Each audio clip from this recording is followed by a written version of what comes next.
Sherlock Holmes, A Study in Scarlet, Chapter 5. The Avenging Angels. All night their course lay through intricate defiles and over irregular and rock-strewn paths. More than once they lost their way, but Hope's intimate knowledge of the mountains enabled them to regain the track once more. When morning broke, a scene of marvelous though savage beauty lay before them. In every direction the great snow-capped peaks hemmed them in, peeping over each other's shoulders to the far horizon. So steep were the rocky banks on either side of them that the larch and the pine seemed to be suspended over their heads and to need only a gust of wind to come hurtling down upon them. Nor was the fear entirely an illusion, for the barren valley was thickly strewn with trees and boulders which had fallen in a similar manner. Even as they passed, a great rock came thundering down with a hoarse rattle which woke the echoes in the silent gorges and startled the weary horses into a gallop. As the sun rose slowly above the eastern horizon, the caps of the great mountains lit up one after the other, like lamps at a festival, until they were all ruddy and glowing. The magnificent spectacle cheered the hearts of the three fugitives and gave them fresh energy. At a wild torrent which swept out of a ravine, they called a halt and watered their horses while they partook of a hasty breakfast. Lucy and her father would fain have rested longer, but Jefferson Hope was inexorable. "They will be upon our track by this time," he said. "Everything depends upon our speed. Once safe in Carson, we may rest for the remainder of our lives." During the whole of that day, they struggled on through the defiles, and by evening they calculated that they were more than 30 miles from their enemies. At night time they chose the base of a beetling crag, where the rocks offered some protection from the chill wind, and there huddled together for warmth they enjoyed a few hours' sleep. Before daybreak, however, they were up and on their way once more. They had seen no signs of any pursuers, and Jefferson Hope began to think that they were fairly out of the reach of the terrible organization whose enmity they had incurred. He little knew how far that iron grasp could reach, or how soon it was to close upon them and crush them. About the middle of the second day of their flight, their scanty store of provisions began to run out. This gave the hunter little uneasiness, however, for there was game to be had among the mountains, and he had frequently before had to depend upon his rifle for the needs of life. Choosing a sheltered nook, he piled together a few dried branches and made a blazing fire, at which his companions might warm themselves, for they were now nearly 5,000 feet above the sea level, and the air was bitter and keen.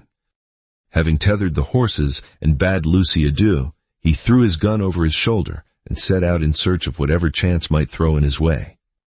Looking back, he saw the old man and the young girl crouching over the blazing fire, while the three animals stood motionless in the background. Then the intervening rocks hid them from his view. He walked for a couple of miles through one ravine after another without success, though from the marks upon the bark of the trees and other indications, he judged that there were numerous bears in the vicinity. At last, after 2 or 3 hours' fruitless search, he was thinking of turning back in despair, when casting his eyes upwards, he saw a sight which sent a thrill of pleasure through his heart. On the edge of a jutting pinnacle, 300 or 400 feet above him, there stood a creature somewhat resembling a sheep in appearance, but armed with a pair of gigantic horns. The bighorn, for so it is called, was acting, probably, as a guardian over a flock which were invisible to the hunter, but fortunately it was heading in the opposite direction, and had not perceived him. Lying on his face, he rested his rifle upon a rock, and took a long and steady aim before drawing the trigger. The animal sprang into the air, tottered for a moment upon the edge of the precipice, and then came crashing down into the valley beneath. The creature was too unwieldy to lift, so the hunter contented himself with cutting away one haunch and part of the flank. With this trophy over his shoulder, he hastened to retrace his steps, for the evening was already drawing in. He had hardly started, however, before he realized the difficulty which faced him. In his eagerness, he had wandered far past the ravines which were known to him, and it was no easy matter to pick out the path which he had taken. The valley in which he found himself divided and subdivided into many gorges, which were so like each other that it was impossible to distinguish one from the other. He followed one for a mile or more, until he came to a mountain torrent which he was sure that he had never seen before. Convinced that he had taken the wrong turn, he tried another, but with the same result. Night was coming on rapidly, and it was almost dark before he at last found himself in a defile which was familiar to him. Even then, it was no easy matter to keep to the right track, for the moon had not yet risen, and the high cliffs on either side made the obscurity more profound. Weighed down with his burden and weary from his exertions, he stumbled along, keeping up his heart by the reflection that every step brought him nearer to Lucy, and that he carried with him enough to ensure them food for the remainder of their journey. He had now come to the mouth of the very defile in which he had left them. Even in the darkness, he could recognize the outline of the cliffs which bounded it. They must, he reflected, be awaiting him anxiously, for he had been absent nearly 5 hours.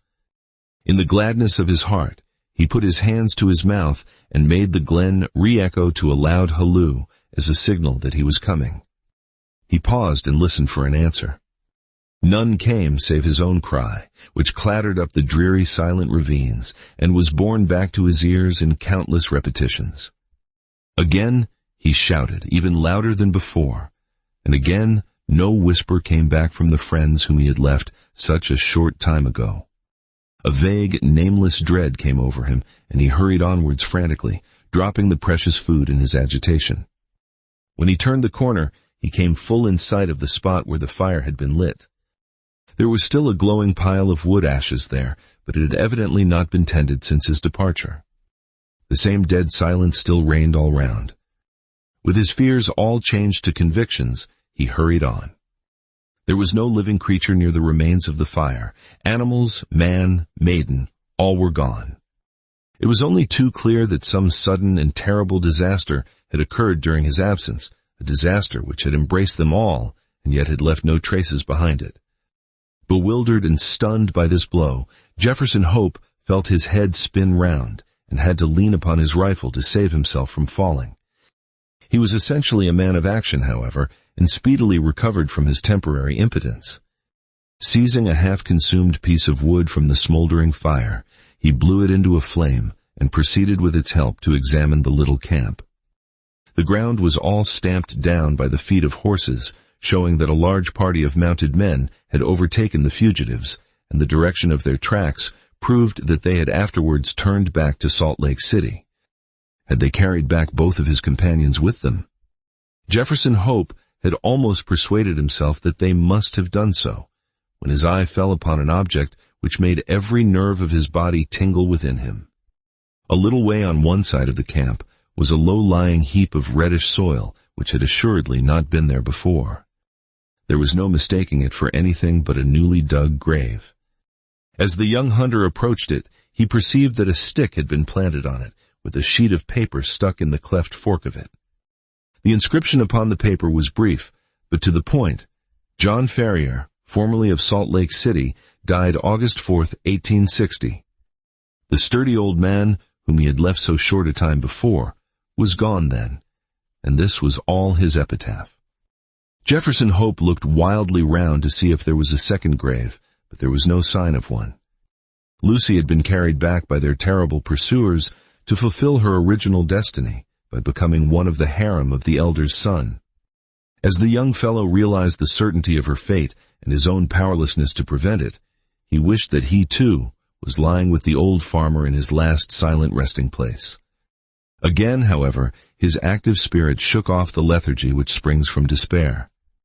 If there was nothing else left to him, he could at least devote his life to revenge. With indomitable patience and perseverance, Jefferson Hope possessed also a power of sustained vindictiveness, which he may have learned from the Indians amongst whom he had lived. As he stood by the desolate fire, he felt that the only one thing which could assuage his grief would be thorough and complete retribution, brought by his own hand upon his enemies. His strong will and untiring energy should, he determined, be devoted to that one end. With a grim white face, he retraced his steps to where he had dropped the food, and having stirred up the smoldering fire, he cooked enough to last him for a few days. This he made up into a bundle, and, tired as he was, he set himself to walk back through the mountains upon the track of the avenging angels. For 5 days he toiled footsore and weary through the defiles which he had already traversed on horseback. At night he flung himself down among the rocks and snatched a few hours of sleep, but before daybreak he was always well on his way. On the 6th day he reached the Eagle Canyon, from which they had commenced their ill-fated flight. Thence he could look down upon the home of the saints. Worn and exhausted, he leaned upon his rifle and shook his gaunt hand fiercely at the silent, widespread city beneath him. As he looked at it, he observed that there were flags in some of the principal streets and other signs of festivity. He was still speculating as to what this might mean when he heard the clatter of horses' hooves and saw a mounted man riding towards him. As he approached, he recognized him as a Mormon named Cowper, to whom he had rendered services at different times. He therefore accosted him when he got up to him, with the object of finding out what Lucy Ferrier's fate had been. "I am Jefferson Hope," he said. "You remember me?" The Mormon looked at him with undisguised astonishment. Indeed, it was difficult to recognize in this tattered, unkempt wanderer, with ghastly white face and fierce, wild eyes, the spruce young hunter of former days. Having, however, at last satisfied himself as to his identity, the man's surprise changed to consternation. "You are mad to come here," he cried. "It is as much as my own life is worth to be seen talking with you. There is a warrant against you from the Holy Four for assisting the Ferriers away." "I don't fear them or their warrant," Hope said earnestly. "You must know something of this matter, Cowper. I conjure you by everything you hold dear to answer a few questions.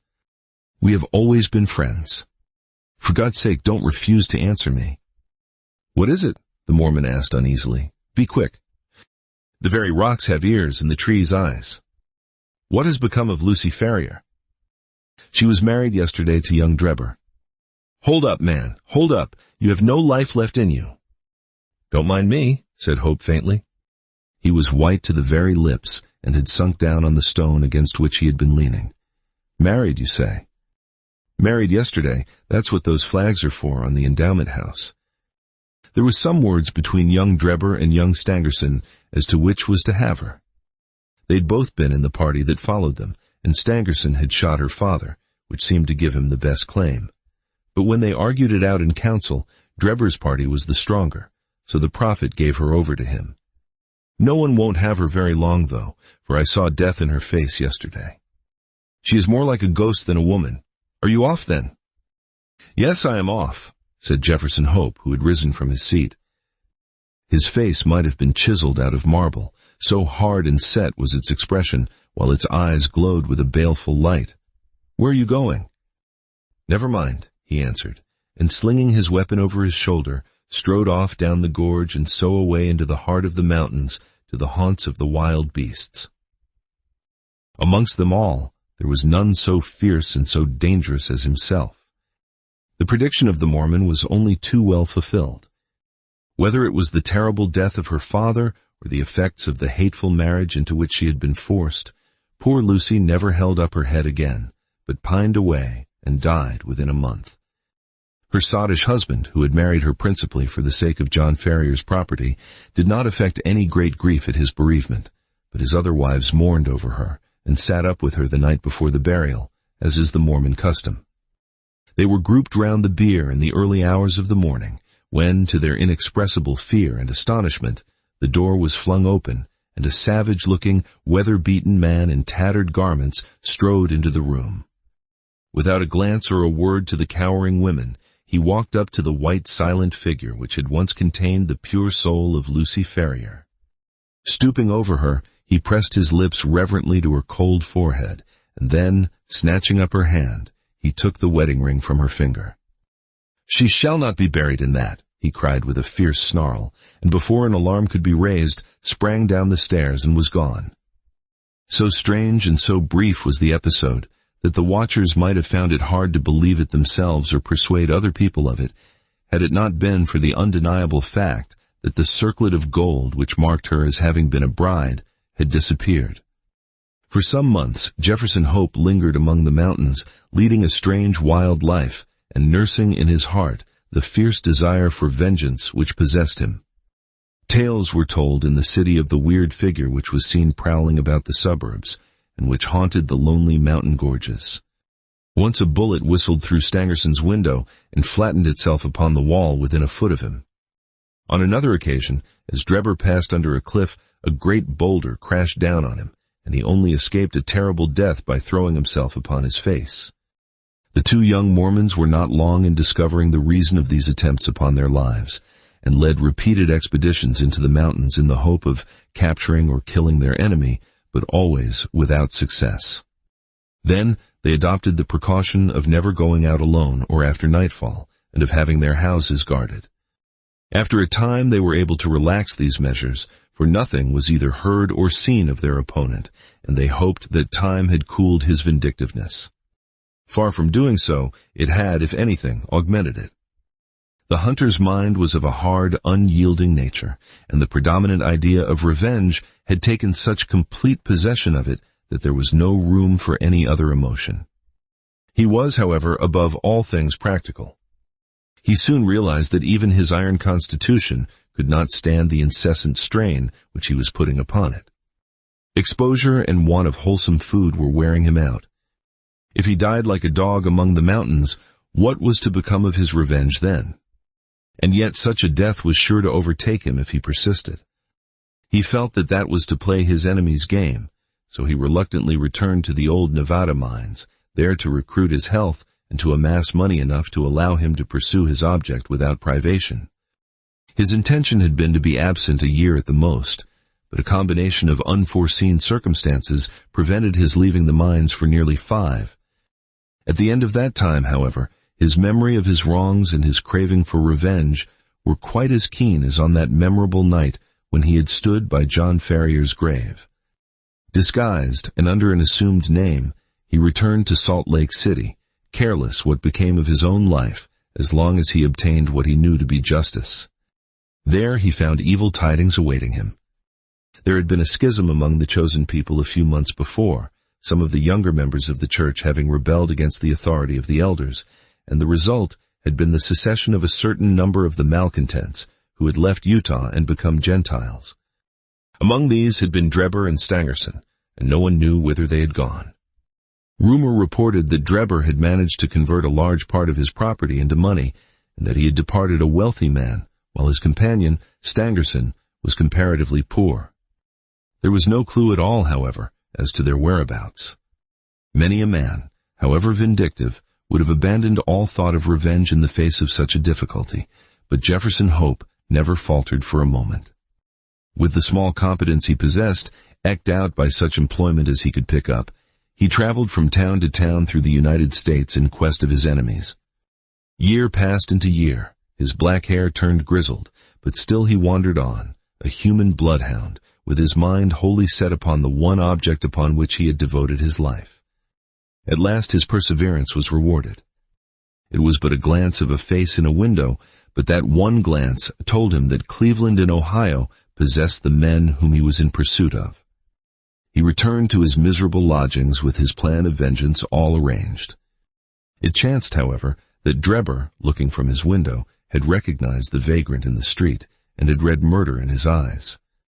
He hurried before a justice of the peace, accompanied by Stangerson, who had become his private secretary, and represented to him that they were in danger of their lives from the jealousy and hatred of an old rival. That evening Jefferson Hope was taken into custody, and not being able to find sureties, was detained for some weeks. When at last he was liberated, it was only to find that Drebber's house was deserted, and that he and his secretary had departed for Europe. Again the avenger had been foiled, and again his concentrated hatred urged him to continue the pursuit. Funds were wanting, however, and for some time he had to return to work, saving every dollar for his approaching journey. At last, having collected enough to keep life in him, he departed for Europe and tracked his enemies from city to city, working his way in any menial capacity, but never overtaking the fugitives. When he reached St. Petersburg, they had departed for Paris, and when he followed them there, he learned that they had just set off for Copenhagen. At the Danish capital, he was again a few days late, for they had journeyed on to London, where he at last succeeded in running them to earth. As to what occurred there, We cannot do better than quote the old hunter's own account, as duly recorded in Dr. Watson's journal, to which we are already under such obligations.